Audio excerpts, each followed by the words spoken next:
Will you be absolutely genuine with me? No deception, please. I want you to do something that expresses you without the slightest deception.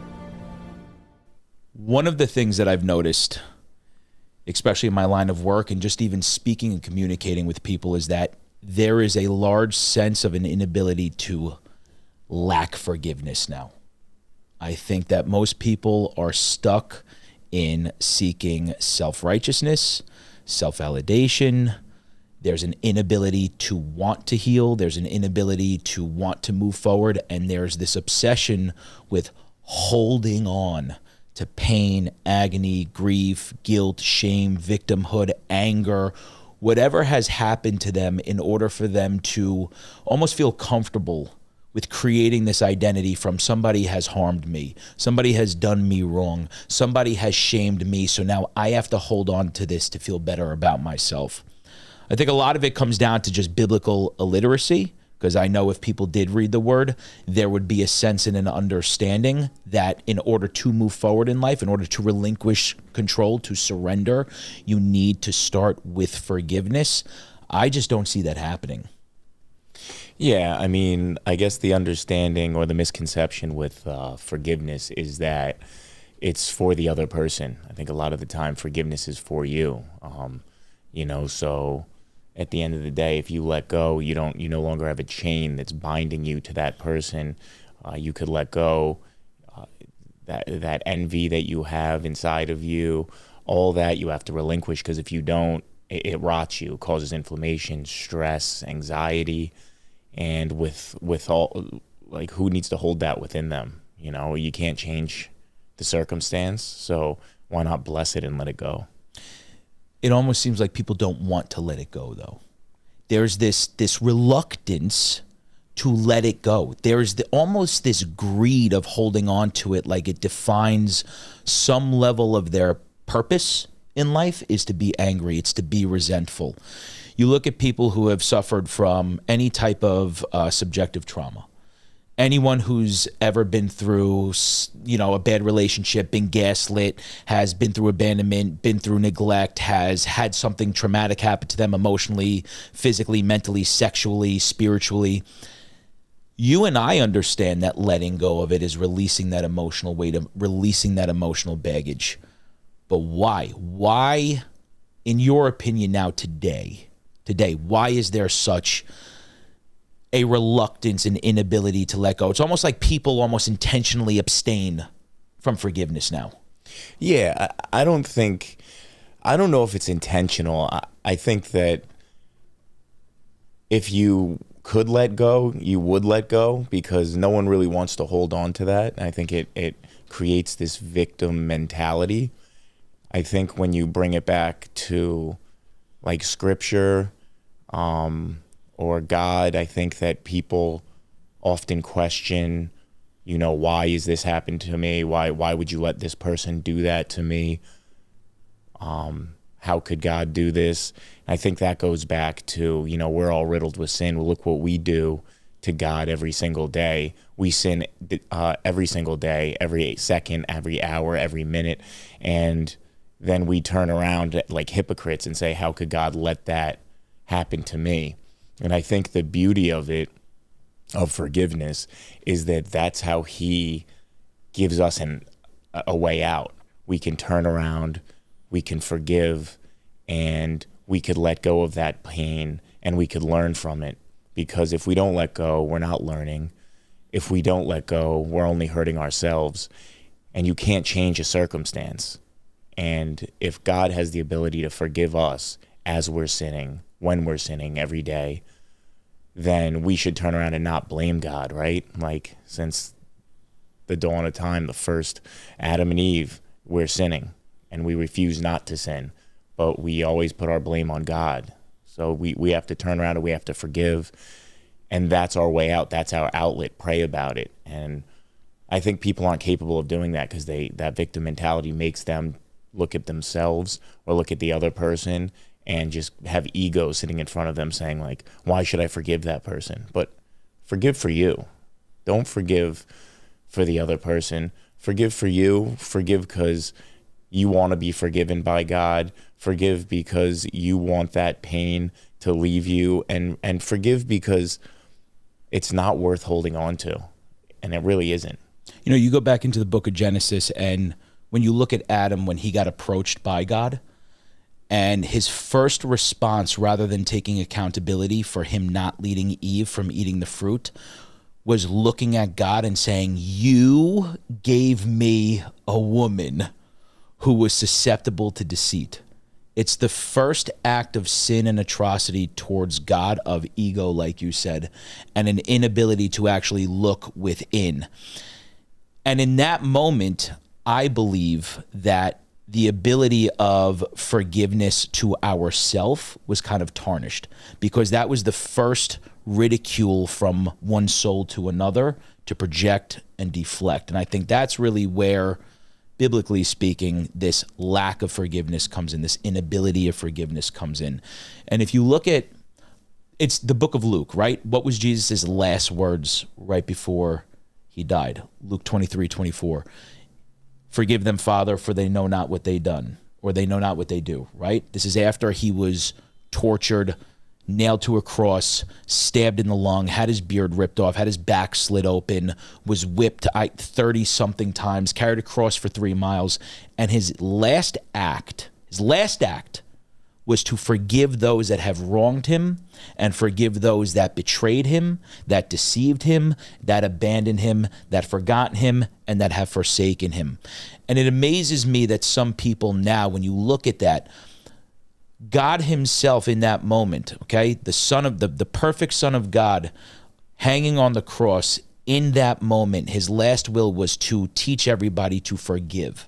It was to teach everybody that this is a spiritual governing law. It's not emotional. It is a law that is required over dominion that we are supposed to give to other people around us in even the worst act and atrocity humanly possible. So it amazes me how some people who go through a bad relationship, some people who go through a bad friendship, some people who go through a bad situation at work, a bad coworker, a bad boss, a bad brother, a bad sister, a bad mom, a bad dad, their inability is, in my opinion, a choice not to forgive. I know you had made mention like it's not a choice. If you had a choice, we would forgive.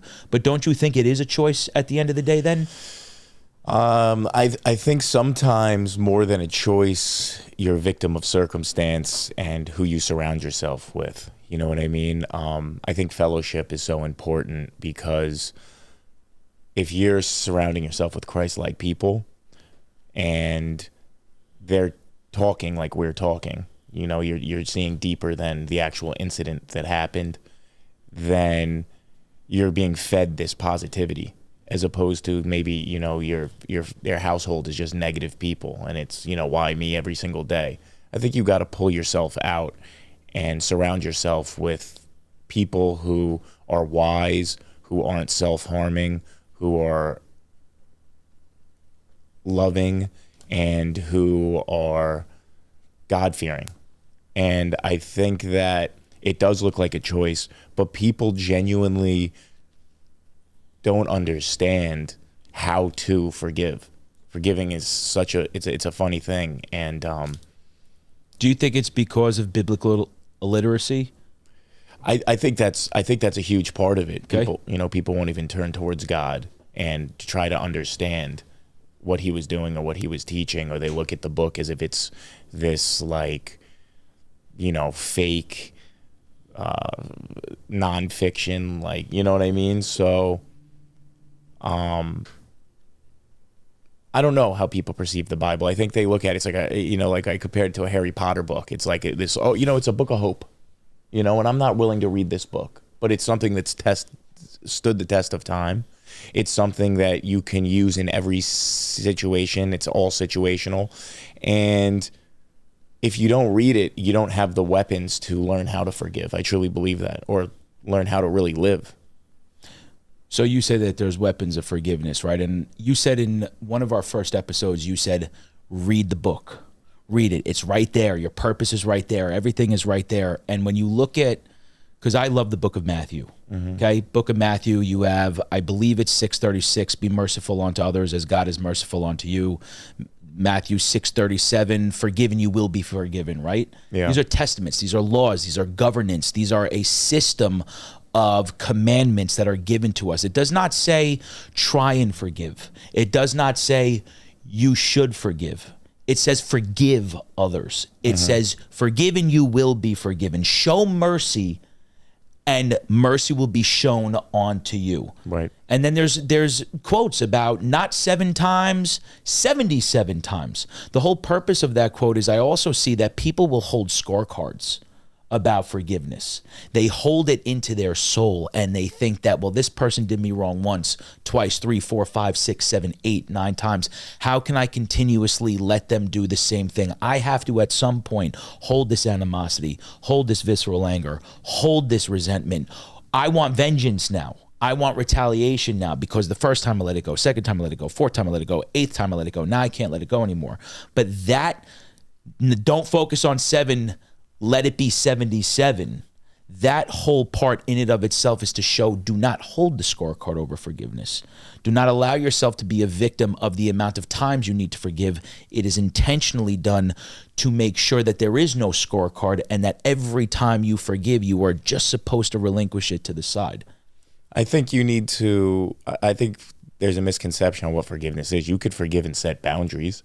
I agree with that entirely. You could forgive the person, bless them, let them go, and set a hard boundary where I don't want this person in my life anymore, but I'm not going to, continue to sit next to you and assume that a thief's not a thief or a liar's not a liar, right? And everyone can be saved, but I think if you hurt yourself over and over with somebody else and then you're just sitting there like, why is this happening to me? I'm never going to forgive this person. It's like, but you are forgiving them. And you're just making yourself a victim. So like you have to set boundaries. And I think a lot of people need to learn how to set boundaries. They don't know how to say no or stay away and just forgive and move on and understand who people are and let them not fool you more than once.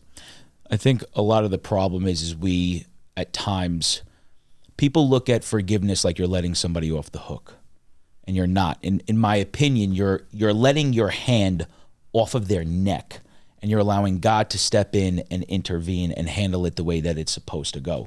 We are in no position to justify judgment over somebody else because you said something earlier in the episode. Look at how many sins we've committed on a daily basis. Are committing constantly, okay? Are committing on a daily basis from the second we wake up to the second we go to sleep. If we were judged based off of how we move and conduct ourselves throughout the day, and now we are held in contempt of that judgment by God himself, no one would ever be forgiven by God at that point if he was to judge us the same way that we judge everybody else. Well, judge and be judged. Judge and be judged, exactly. And the problem is people judge based off of action, not intention. I also believe in that wholeheartedly. Somebody could do something terrible and not mean to hurt you, but in the process, you're caught in the crosshairs. And rather than understanding their intention behind it, you're simply looking at the action. You're looking at how it affected you, not realizing that maybe there was no other option for them to do A, B, or C. And you may have had to pay the ramifications of that action, and it's easier for us at times to hold on to that volatility rather than try and conceptualize any potentiality as to why something had happened. I believe that does come from ego. You said that earlier. I believe it stems from an inability to look within, to surround yourself with fellowship, like you said. But you and I mean, collectively, you look at our lives, have you or have you not been through some of the worst things and you've been able to forgive? Yeah, I mean, it took a while and it's a daily struggle. And, not saying that there aren't times that I don't look back and, I just know what's best for me is to forgive. So I turn around and sometimes I do have to stop and pray and say, God, help me get over this. Help me, take this hate out of my heart. Can I ask you a question? Yeah. Do you still feel hate for those things? I don't feel hate for anything that I have went through now, but that's not to say that I won't struggle with that in the future. God forbid something happens to me. Yeah. But I just know the two sides of life, right? The two sides of the coin. I know what it's like to forgive and what it's like not to forgive. And I choose to forgive every single time because I don't want to hold this chain or this bind to somebody that I'm not comfortable with, that I'm trying to set a boundary with. Like, why would I attach myself to this person? Why would I create inflammation in my body because I'm holding on to this? You have to let go. You have to ask God what the lesson was. You have to take that lesson and apply it to your next situation, or else you're just wandering through life waiting for the next foot to drop. You know what I mean? I feel like people create identities out of their attachment to pain. I feel like it's easier for people to look at the pain, not realizing that that pain is affecting their future, and their future is now permanently affected by the sin of somebody else. It's almost like you look at the devil, right? You can't pray in authority and then suffer from having somebody else having authority over your life, okay? The only one that has authority over our life is God himself. But when you obsess over what has happened to you and you ruminate about that and you allow it to plague you, the devil doesn't need to come destroy you at that point. You're already destroying yourself. So he's allowing you to sit there and to wallow and to make yourself suffer and become a victim to your own thought process at that point. And I've seen people so many times destroy their livelihood, destroy their mental sanity, myself included. It's what led to my suicide attempt. It's what led to me coping with my various addictions over the years. It's what led to me disconnecting from my family. It's what led to me looking at the world and hating everyone around, and then looking at myself and hating what I saw back. When you can't forgive and you can't move on from something, you are going to meet people at the only depth that you're capable of meeting yourself at the end of the day. And if you can't meet yourself with a sense of acceptance and forgiveness, you're leaning more into the devil than you are to God, because now you're dealing with condemnation instead of conviction. And when you're condemning everybody else around you, you're condemning yourself. Yeah, I agree. I think it definitely starts in forgiving yourself first. You know, you have to forgive yourself for how you react to situations. You have to forgive yourself for whatever reasons you dislike or hate yourself, and then you have to start to heal. Because if you don't forgive yourself, how are you going to forgive anyone else? I don't think that's even possible, because you have to learn to forgive through forgiving yourself. And that's where that victim mentality comes to. You know what I mean? And so really at the end of the day, I don't think it's a choice for people. I really don't. I just don't think people know how. I genuinely don't think people know how. There's more people that are biblically illiterate than are not. You know what I mean? So that was my saving grace. You know, I had to turn to God and ask for help. And so many people are scared to ask for help, or they turn to somebody who, you know, doesn't really know how to help them, and they're just sitting there gossiping back and forth. Yep. And just making it worse and spiraling into this just monster they create. And this little issue has become this big issue, and now you want revenge, you want this, you want that, when you should be focusing on, I forgive myself for how I act. I want to be more godlike. I want to sin less, and I want to forgive this person because they know not what they do. Because the enemy has a hold of their heart. Are you open to me challenging you on something? Sure. Okay, great. So you said, I want to forgive this person. I want to do this. I want to do that. Isn't that a choice, though? So you look at, if somebody wants to wake up and look at life and be grateful for the fact that they can walk, that's a choice.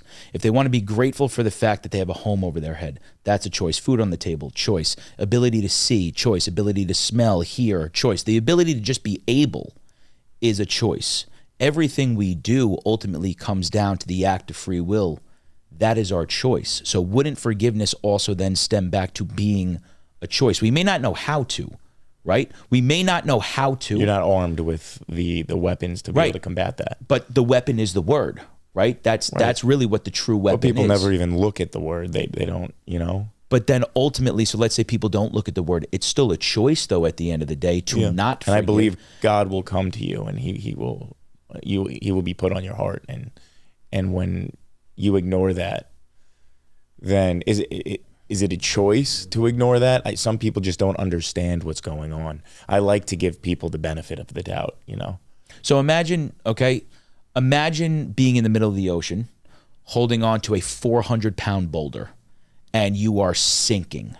And the only thing that's going to save you is releasing that boulder. That's what that lack of forgiveness is. We're trying to breathe in air and we're trying to get our head above water, but we're intentionally now holding on to that weight, holding on to that boulder, holding on to what's submerging us, holding on to what's drowning us, holding on to what is killing us. That's what I mean by a choice to not forgive. That's what that boulder is. And I look at it more like you're holding on to that boulder and you're sinking, but let's say spit is your adhesive to be able to pull your hands off, and you're glued to that boulder. And I think that you might have the ability to unglue yourself from that boulder, but you don't know how to do it because you're panicking while you're in the situation. So now you're doing everything you can except for the one thing that you should be doing, and that's praying to release that enemy that is within you. And I think people just don't know that, and that's why we talk here, right? We want them to arm themselves with the word and be able to relinquish that threat. And I think, some people's hearts are hardened and there's nothing they can do. Like, you ever talk to somebody and it's just a stone wall? Yeah, right? bro. Just and space cadet in their eyes, dude. Right. And you're so frustrated, but then you try to remember that I was once like that. Yep. Right? Yep. So then you try to go back even further in your adolescence. And was it a choice when you were like that? Maybe so, but it was an unintentional choice. You know what I mean? For me, it was an unintentional. It was just anger. And that anger was sitting inside of me and causing darkness all day. And it wasn't a choice that I was angry. It was that I couldn't grab a hold of that emotion and just push it away from me and be like, be gone. I need to be free. I'm suffocating here, And so that's kind of how I look at it. And I think that honestly, I have to concede and say that's fair, because when you look at people like us who come from the past that we have come from, right? When you grow up in a household that either has neglect, abandonment, abuse, or you have some sort of traumatic imprint on your psyche and nervous system, again, you're going to meet the world at that depth. You're only going to be able to look at the world through that cracked lens. So I completely validate and understand that they're not incapable of forgiving somebody. They are not armed with the ability to know how to because of what they're acclimated to in that moment. And that's the only thing that they understand. I agree with that. Yeah, it's overwhelming. It's overwhelming. And they're in this survival hallucination of just existing and trying to survive 24/7. And if their survival and coping skills was anger, animosity, drugs, addiction. You're surrounding yourself with these people too. And you're going to meet people at the same pain frequency that you're at also. Mm-hmm. And I completely understand that. When I say it's a choice, ultimately I think what has to happen is, right, you have to be so broken. You have to be so down, and you got to be so sick and tired of being sick and tired that your only outlet then is to surrender and be obedient to God and look at him and say, yo, take this from me. I can't do this alone. I think a lot of the problem is we as people try and God our way out of our own life. You can't be God in your own life. We are not here to be the judge, the dictator, and the commander. He has authority over us no matter what we do. And we try and be God and move mountains ourselves. And sometimes those mountains cannot be moved. Yeah. They're there for a reason. That mountain is going to stay in front of you until you learn to forgive what has happened to you. And that's what I mean by kind of making the choice, right? Like somebody has to finally wake up one day and be like, I'm done feeling like this. And maybe it gets to trying to take their own life. Maybe it gets to ODing. Maybe it gets to watching a loved one die. Whatever rock bottom feels like to somebody, eventually it does come down to a choice to surrender and be obedient, and then to serve and figure out how, now show me how to relinquish this. Open the doorway. Let me see. Give me sight. Give me vision. I'm seeking. I'm knocking. Like, show me how to move on from that. So you're 1,000% right. You can't do it if all you know in life is anger and is sadness and is depression. I just think at some point, once that reaches its maximum level of capacity, now we have to make a choice, right? Yeah. you definitely have to eventually make a choice, or you're just going to continue the cycle. Yeah. And this issue, it's funny when a huge thing happens in your life, every little thing becomes a huge thing if you don't forgive that huge thing. And what I mean by that is, this person passes away that you're so close with, and now you're questioning God, why'd this happen? What's wrong? Why does this always happen to me? This and that. When in reality, that happens to everybody. Somebody loses somebody. But then you go downstairs and you're going for a drive and you get a ticket on your car. Now, instead of this being a situation that's happened to everybody and is happening to every single person that was parked on that street and didn't put a quarter in that meter, you're like, look at this, another thing. Yep. Like, it's another thing. This is great. I'm having the worst day. And now and I hate to use the word manifesting, but you're creating a beast within yourself. Yeah. That's like, today is a bad day. So now you're going to pinpoint all the things that you perceive as negative, and you're going to focus on those, and you could ignore all the positives. You can get a call from a cousin you never talked to. Listen, I just can't talk right now. It's a bad day. But what a blessing that was, that God put a new person into your life that you hadn't talked to, or an old friend or an old relative, and he's trying to help you. But because you're so blind to Scripture and you're so, disobedient to God, you ignore the good things and you focus on the bad things. That's giving the enemy power. Correct. Right? So it's so complicated, and it's such an intricate web that when we're looking at, choice and no choice, I think it's more of a battle and an inner turmoil between like relinquishing sin or letting the light in, right? We have to let the light in order to focus on the good things and just say the bad things just a hiccup. We don't stop and set up shop. We go over that speed bump and we continue driving. We don't set up a tent and just stay there and complain that we're on uneven surface. That's not conducive to anybody's health or mental health. And that's when you become that victim. And I don't think that when I say I don't think it's a choice, no one wants to be that victim, because it is terrible to live in that mindset. It's like a cancer inside of you. They just don't know how to relinquish it. So when you say no one wants to be that victim, what about people who say things along the lines of, I don't ever want to forgive that person. I will hate that person until the day I die. Don't you then think maybe it is a choice and they do want to be miserable and they do want to be angry? I think it's a lack of understanding maybe of what it feels like to not or to forgive. I think it's a lack of understanding what it is to forgive. You've never seen the other side. It's easier to just hate and ignore. But if you can forgive and ignore, now you've taken that burden off yourself, and you've also disarmed that person and they can't hurt you anymore. But I don't know what that feels like, because I have such ego and pride. And right, somebody told me the other day, she said, spell pride. Spell pride. Pride. And I said, what's the middle letter? I. Pride is all about you. So if you continue to have pride, you're going to make everything about you, and it should never be I. I should never be in your vocabulary. It should be the Lord. I'm looking towards him. I need you to help me now. I need you to save me now. I need you to get this person's hold off of me. The enemy is pulling me down. And take that I out, take that pride out, and learn what it's like to be on the other side of forgiveness and not be a victim, because you're killing yourself. I'm wondering why, when you look at people that look through this lens of pride, right?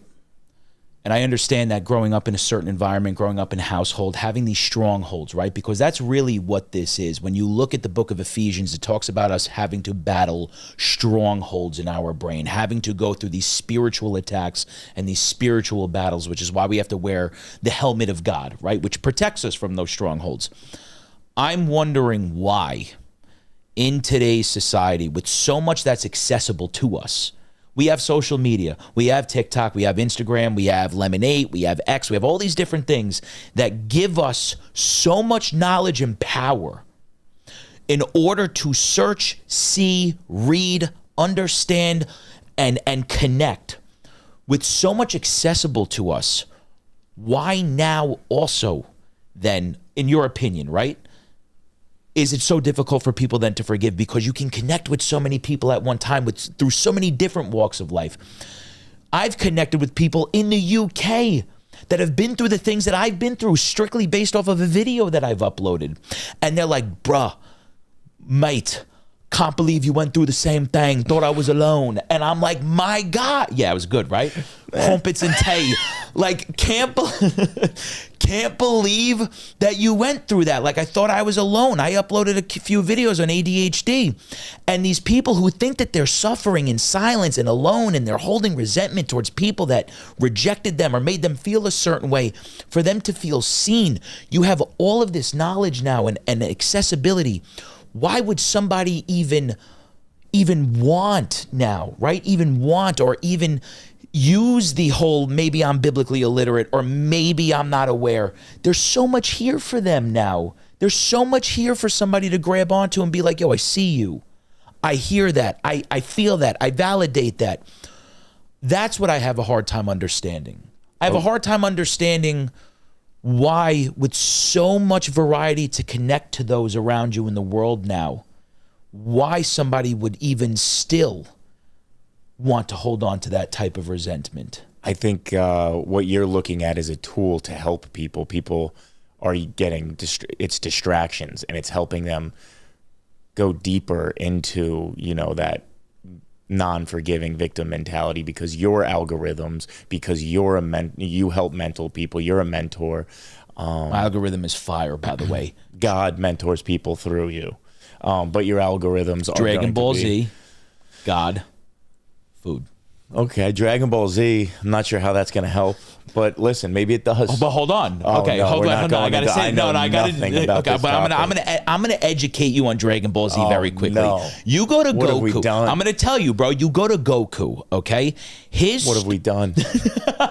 His story is one of pain, endurance, and perseverance. He intentionally looks for the hardest thing in life in order to help him achieve greatness and glory. He is always forgiving those that have wronged him. Vegeta, who's constantly calling him a monkey and bashing him down, he's always moving on from those that have ruined him. He forgives Frieza, who has literally killed him and sent him into heaven. Like, even when he goes into heaven, you know what he's doing? Training. Okay? It is the story. He's training in heaven. He's training in heaven. I don't like that at all. Well, listen, let's. So when we talk about Dragon Ball Z, Let's if anything depicts what what being a man of God is, it is Goku. Goku is the depiction of a divine man who suffers willingly, endures, perseveres, forgives, loves unconditionally, takes care of those around him, and willingly puts himself in the face of battle and literally risks his life for those around him. That's why Dragon Ball Z is on my Instagram feed, because it relates to scripture and it relates to being a man of God. Fire. I'm done with that rant. Okay, which brings us to our next topic, which will be next week: false idols. Okay. Okay.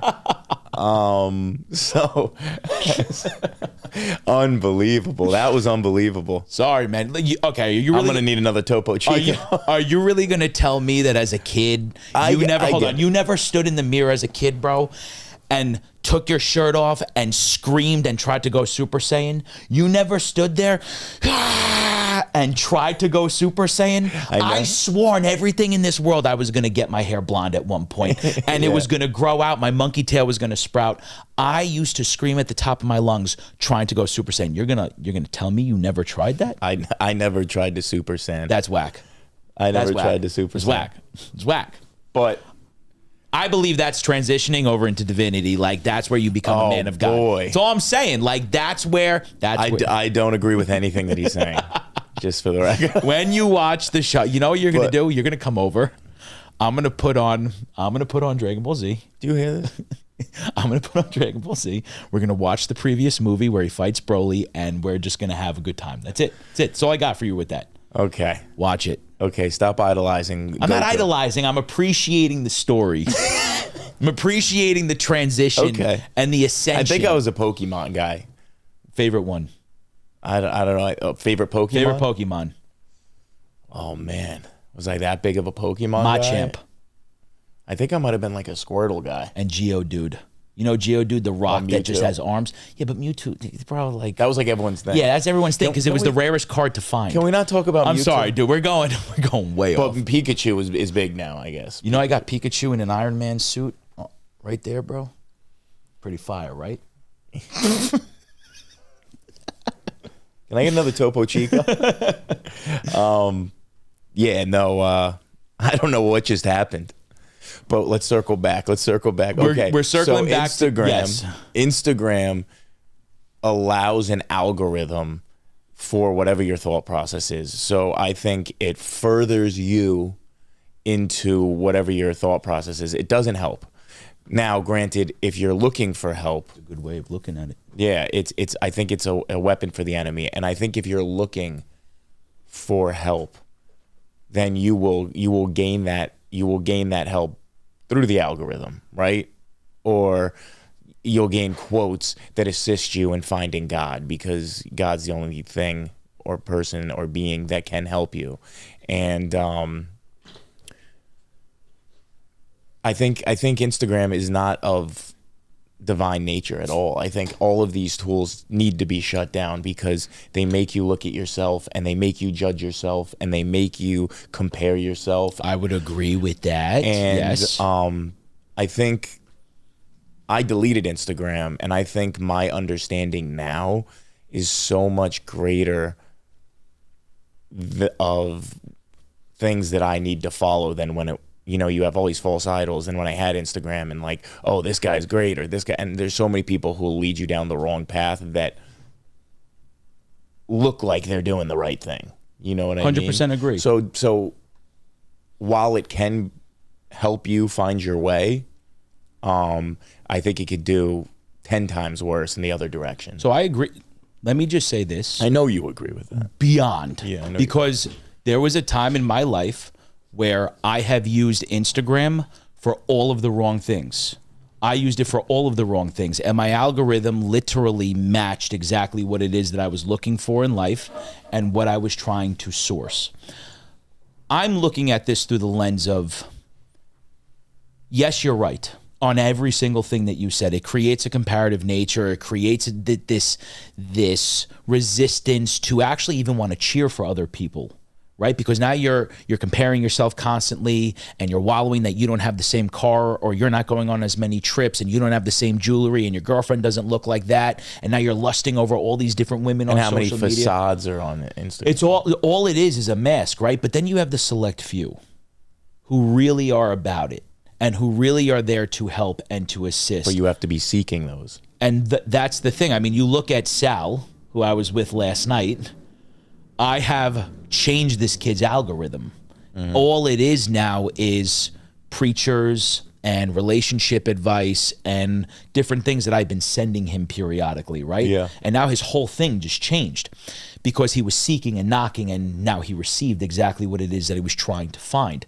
Same. I will credit social media to a certain extent because, again, it connects like-minded individuals who really are looking to be in the same pot and find the same things in life.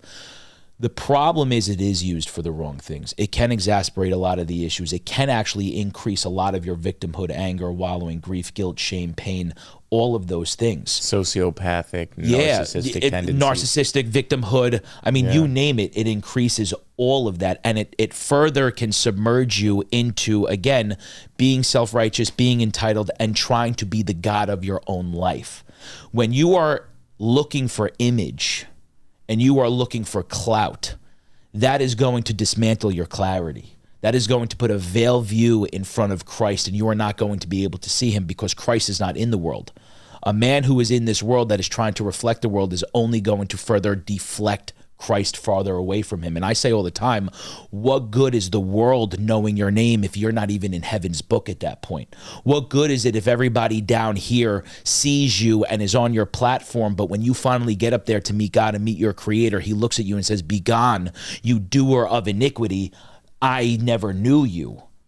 So for me, I have a platform. I use it for the right intention. I try and reach like-minded people. I've connected with some beautiful human beings that reach out to me and they're like, "Bro, listening to this video, it healed me." My job is to heal, right? My job is to put my hands on people and to heal, to talk, to see, to communicate, to take in and to heal, to shepherd, to steward, to be a servant to others. That's where I think when social media is used for the right reasons, which also you have people like you and I, when we just speak about forgiveness, when this episode goes up, someone's going to hear that and be like, oh, so you're telling me that if I relinquish this and I surrender this, it's going to take away this level of pain and I'm going to feel better? Let me try something I never tried before. That's the beauty of it. Yeah. And I think, you talk about healing. So our job is to become a vessel from God to allow our word to try to bring people closer to God so they could seek him and heal, right? I think that, if you want social media, you can't get addicted to it. It's like a drug. You know what I mean? It's a drug. 100%, and then you could jump down the rabbit hole because you'll see people, going through a breakup, right? And you go to their story and you're like, well, they're going through a breakup. You know what I mean? And it'll just be like, don't ever follow a guy that this and that. Oh, this, and all men are trash. Yeah. Get out of here with that. Right, yeah. And it's like, okay, judge and be judged, right? Yep. You don't know the situation. You're looking at it from one standpoint. And what's the right thing to do instead of posting? What's the right thing to do instead of diving into social media? It's just bow your head and pray and say that I'm here for a short time, not a long time. I shouldn't build up the worldly treasures on this earth that mean nothing once I enter the gates of heaven. And I'm here to serve God. I'm a servant. So if God wants to put me in somebody's pathway and he wants to use me, take my tongue and make me speak words that are coming from him and heal somebody, then that's God's obligation. So when you put Instagram in it, you can have the enemy get in there and start attacking you visually, mentally, spiritually, any avenue that it could get in, it will get in. And you have to learn how to block that out. And if you're not willing to forgive, if you're not understanding what forgiveness is, if you don't have a relationship with the Lord, you will never, ever get out of that battle of victim mentality and a lack of forgiveness. And it's funny how we're tying victimhood and lack of forgiveness because they really do go hand in hand. Completely. Because I think that's the two probably not biggest problems, but two of the very large problems in people's lives who just can't move to the next step or who are so comfortable in life. And when you're comfortable in life, you think even if you have everything in the world, you don't do anything tomorrow that makes you better or the next day that makes you better. You just stay where you are because you have all this money and what am I going to do? And time's still passing. So every day time passes and you don't grow as a person, you're regressing. It doesn't matter if you're peak health, peak fitness, peak mental stability, whatever you think you are.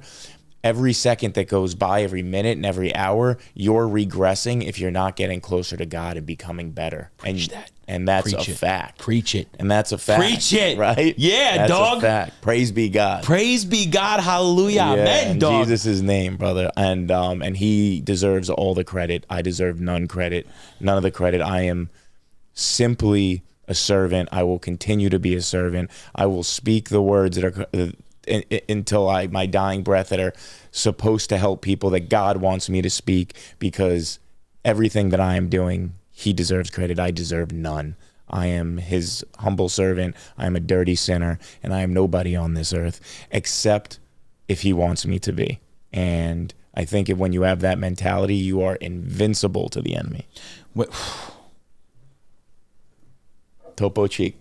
That was fire. Okay. But here's the thing. You said something which I love. For a man who thinks that he has everything in this world of riches and wealth, but has no relationship with God, is the poorest of all men. You have nothing at that point. Absolutely nothing. There is nothing within your tangible assets, material wealth, that is ever going to overcompensate or make up for the fact of no spiritual relationship with God and Jesus himself. It amazes me that people think that what we accumulate here genuinely matters. The only thing that matters here of what we accumulate is the power of the presence and the impact that we leave in other people's lives and those that we connect with. You said, let God use my tongue to speak through those around me and let me impact and let me heal and let me be a steward and servant.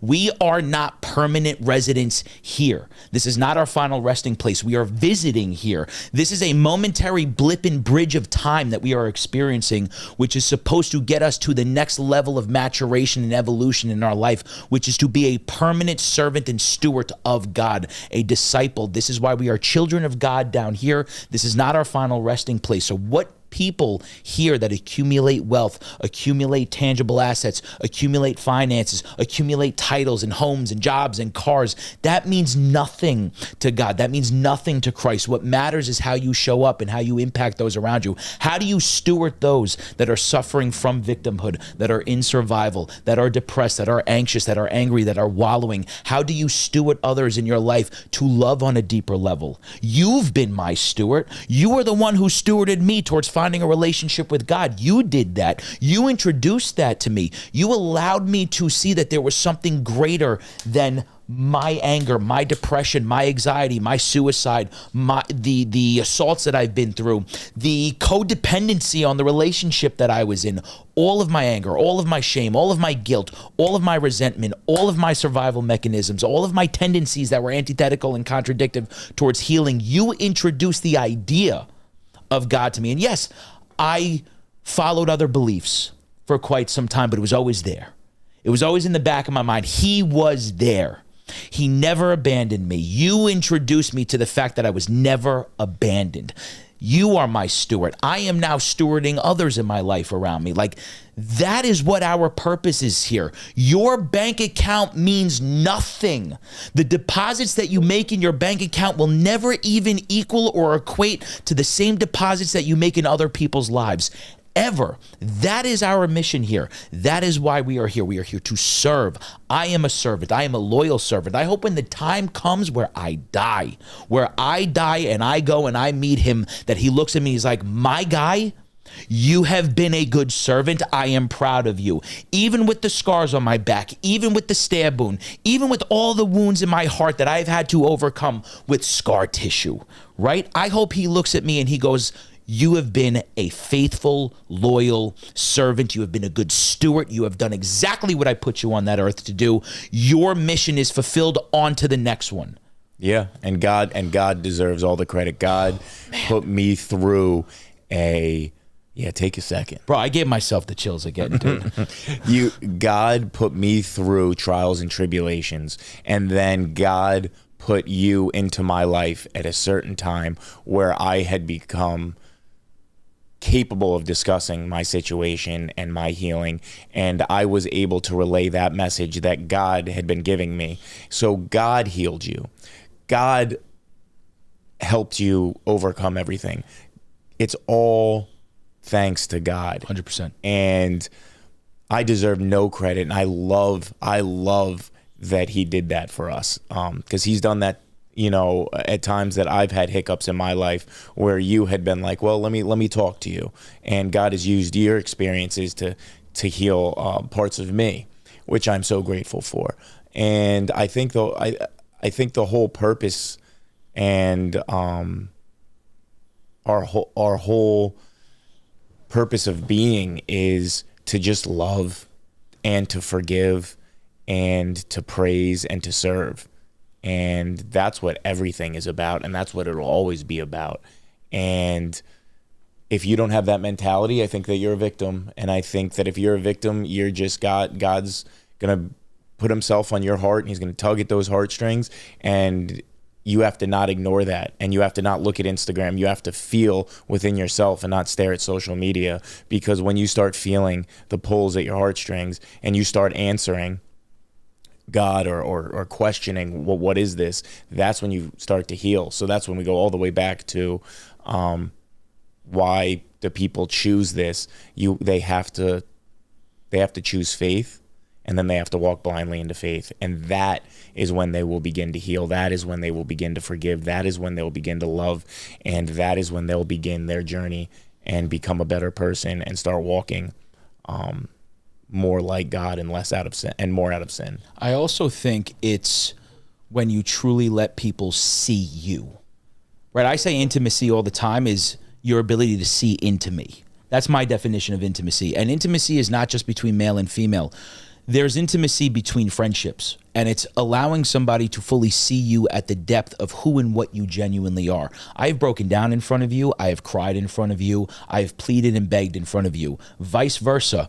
And when that happens, that allows the other person to fully know, to fully see your scar tissue, to fully acknowledge you for what you are. The more vulnerable that you are with another human being, the more you are open to letting your guard down, to stripping that facade, that fallacy, that mask, and letting them see you in that broken state. It also opens you up to be in a mode of receive, right? So then you can actually have that insight and that wisdom and that integration of, okay, maybe I do need to forgive a little bit. Maybe I do need to love somebody a little deeper who may not deserve love, but maybe they need love because maybe they're battling their own demons right now. Maybe they have their own mountain that they need to overcome, which they're not looking at. Maybe they just need some love, which then allows me to realize that I need to give myself a little bit of love. Yep. And that's what it really comes down to is forgiveness is loving yourself. Forgiveness is loving yourself to the purest, deepest, most intimate level.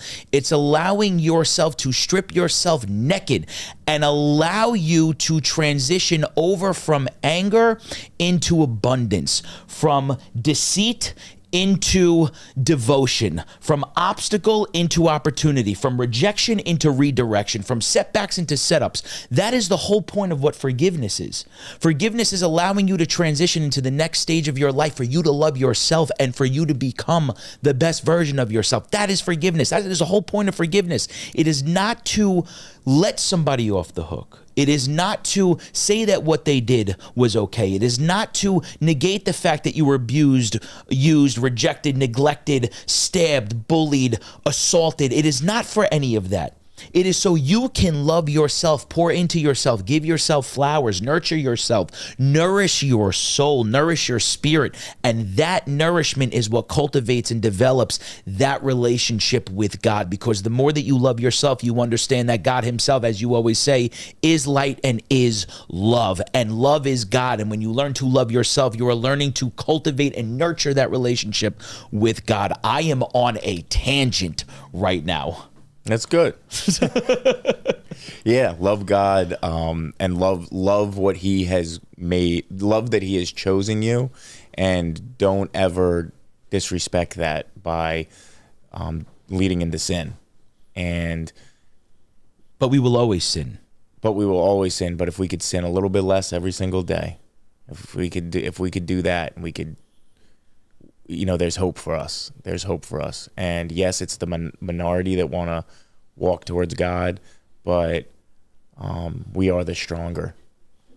We are the stronger minority. We can overcome the majority because we have faith. Follow the narrow path. Follow the narrow path, and give all credit to God. Always give credit to Jesus Christ. And if you can't do that, well, then you have ego, you have pride, you're wearing a mask, and all these people think that being the tough guy is the strongest, the best fighter, this and that. Being the tough guy is being vulnerable. Being the tough guy is being able to give credibility to the Lord we serve. Being the tough guy is being able to cry, stand up, and say, yeah, I let the emotion hit me. I let those emotions pass. Being the tough guy is showing anger, but being able to overcome it. Being the tough guy is saying, God, thank you for the pain. Being the tough guy is, God, do what you will to me. Do your worst, and I will turn around, and I will still serve you because I know that you're not doing that to me. The Lord is doing it. The devil's doing that to me, and the Lord is going to make me be able to forgive myself, and he is just saying, okay, go attack my faithful servant. Go ahead, watch him turn to me, and I will turn to you, and I will say thank you, and I will learn from that situation, and I will try to help others using your name and using what you've given me, because I'm here, Lord. I'm here to serve you. Take my life today, as long as there was no sin in it, because I deserve whatever you give me. Amen. I got nothing to say after that. Be the tough guy, bro. Be the tough guy who loves on God and loves yourself. We are all children of God.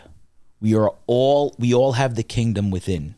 We are all welcomed into the kingdom. Love yourself. Understand that any fallacy or any bit of facade that plagues your life or controls or is the idolization of your life removes you from God. Lean into yourself. Lean into God. Lean into those around you that are godly men. Thank God for godly friends like you. Thank God for a godly mother like I have. Thank God for the fact that you even woke up today. Thank God for the fact that you have shoes on your feet, a roof over your head, and food on the table to eat. Thank God that there's breath in your lungs. Thank God that you have somebody who cares about you at the end of the day, who's waiting for you to return home and for you to have your final resting place. Thank God. And thank God for all the lessons. And the blessings. And the blessings. And the pain. Because you just might Super Saiyan one day. Yo, I feel like a Super Saiyan right now, dog. If there's a time for me to scream and go Super Saiyan, our studio producer's like, don't do it, Ian. Don't do it, Ian. Yeah. I want to do it. That's either a gray or a blonde, but it's happening. I'm tapping into something, bro. I'm tapping in right now. Yep. All right, man. I think that was good. I think we're there. I love you. I forgive you for flipping me off when you were a junior in high school. I just want to voice that allegedly. Out loud. I just want to voice that out loud. I forgive you for that. All right, cheers. Topo Chico. To the moon. Will you be absolutely genuine with me? No deception, please. I want you to do something that expresses you without the slightest deception.